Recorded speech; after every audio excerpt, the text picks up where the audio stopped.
nattiraw il-Ryanair li kollhom airline ibbażata ġewwa Malta. U hekk għamilna.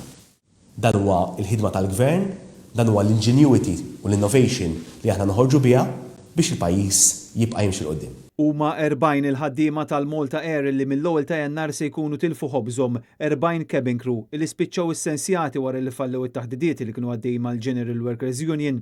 Fi stqarrija il-Malta Air li sussidjarja ta' Ryanair fi sħubija mal-Gvern Malti ikkonfermat li l-ħaddiema ħadu l-aħbar ta' tkeċċija eżatt fi żmien il-miliet meta falla l-ftehim ta' emerġenza li l-General Workers Union kienet qed taħdem fuqu. Dan seħħ il-ġimgħa li għaddiet.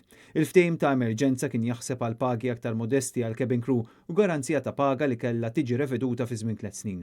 Bħalissa il-linja tal-ajru Malta Air qed jirnexxielha timla biss 10% tal-postijiet fuq l-ajruplani tagħha. Ryanair qed insisti li din is-sitwazzjoni mhix waħda sostenibbli meta sa issa inżammu l-ħaddiema kollha.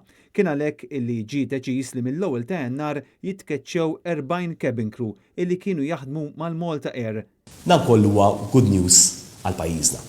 Dwar dawn is-sensi, il-Gvern ma qal assolutament xejn. Malta Air kienet twildet f'Ġunju tas-sena li għaddiet u anke f'dan il-każ kien proġett xprunat mill-eks Ministru Konrad Mizzi.